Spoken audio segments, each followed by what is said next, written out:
আসসালামু আলাইকুম বন্ধুরা, চলে এসেছি আপনাদের মাঝে নতুন একটা ভিডিও নিয়ে। আজকে আমি রান্না করব পাবদা মাছ। এখানে আমি পাবদা মাছ রান্না করার জন্য নিয়েছি বড় সাইজের একটা আলু, মটরশুঁটি, কিছু পেঁয়াজ, একটা টমেটো আর মাছ।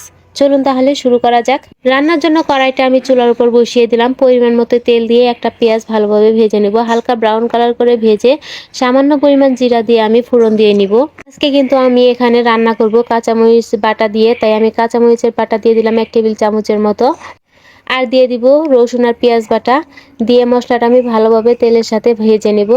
মশলাটা ভালোভাবে ভাজা ভাজা হয়ে আসলে এখন আমি এখানে দিয়ে দিব হলুদ আর সজের গুঁড়া, দিয়ে নিব জিরার গুঁড়া আর সামান্য পরিমাণ লাল মরিচের গুঁড়ো। কারণ হচ্ছে কাঁচা মরিচের তরকারি খেতে স্বাদ লাগলেও দেখতে কিন্তু অতটা ভালো লাগে না, কালারটা একটু ফ্যাকাশে হয়। সেই জন্য আমি এখানে লাল মরিচের গুঁড়া একটু দিয়ে দিলাম যাতে কালারটা সুন্দর আসে।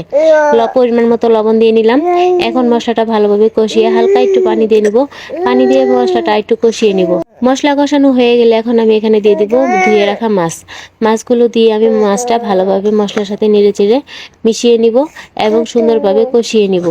দেখুন কত সুন্দর করে মশলাটা মাছের গায়ে গায়ে লেগে আছে। তাই এখানে আমি একটু পানি দিয়ে নিব।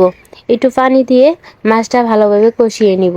পাবদা মাছটা যেহেতু এমনিতেই নরম, এটা বেশি কষালে কিন্তু পরে মাছ খুলে শুধু কাটা থেকে যাবে। তাই আমি বেশি কষাবো না, পানিটা দিয়ে হালকা একটু নাড়াচাড়া করে এখন আমি এখানে দিয়ে দিব কেটে রাখা আলু।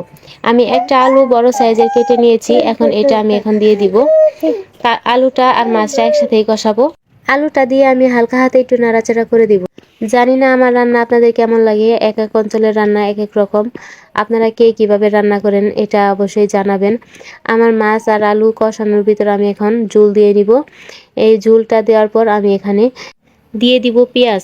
আমি 1 কাপ পরিমাণ পেঁয়াজ কেটে রেখেছি, পেঁয়াজগুলো দিয়ে দিলাম। পেঁয়াজটা দিয়ে এখন আমি মটরশুঁটিও দিয়ে দিচ্ছি। মটরশুঁটি আর পেঁয়াজটা দিয়ে হালকা হাতে নেড়ে দিব। এখন এখানে আমি একটা টমেটো দিয়ে দিব। টমেটোটা আমি কেটে রেখেছি আগেই, একটা টমেটো দিয়ে দিলাম। টমেটো দিলে তরকারির স্বাদটা কিন্তু বেড়ে যায়। আপনাদের কাছে কেমন লাগে জানি না। অনেকেই তরকারিতে টমেটো খেতে পারে না, কারণ তাদের কাছে হচ্ছে টক লাগে। কিন্তু আমার কাছে টক লাগে না, আমার কাছে ভালোই লাগে। সব উপকরণ আমার দেওয়া শেষ। এখন আমি এখানে পরিমাণ মতো ঝোল দিয়ে নিব। ঝোলটা দেওয়ার পর আমি এটাকে হালকা হাতে নেড়ে দিব। নাড়াচাড়া করে দিয়ে এটাকে আমি ঢেকে রাখবো প্রায় 7-8 মিনিটের মতো। এর ভিতরে কিন্তু তরকারিটা হয়ে যাবে, কারণ এখানে যে আইটেমগুলো আছে এগুলো সিদ্ধ হতে বেশি সময় নেবে না। আসলে আমি একজ্যাক্ট টাইমটা বলতে পারলাম না, আমি যেহেতু গড়ি দেখে দেখে রান্না করিনি। এরকমই হবে, 8-10 মিনিটের মতো ঢাকা দিয়ে রেখে দিব। এর ভিতরে তরকারিটা হয়ে যাবে। কারণ হচ্ছে পাবদা মাছটা রান্না করতে বেশি সময় লাগে না। দেখুন আমার রান্নাটা শেষ পর্যায়ে ঝোল সব টেনে নিয়েছে। আমার তরকারিটা হয়ে এসেছে, এখন আমি তরকারিটা নামিয়ে নিব। আপনাদের কাছে রান্নাটা কেমন লেগেছে অবশ্যই কিন্তু জানাতে ভুলবেন না বন্ধুরা। আমার রান্না যদি আপনাদের ভালো লেগে থাকে তাহলে অবশ্যই সুন্দর করে একটা গঠনমূলক কমেন্ট রেখে যাবেন।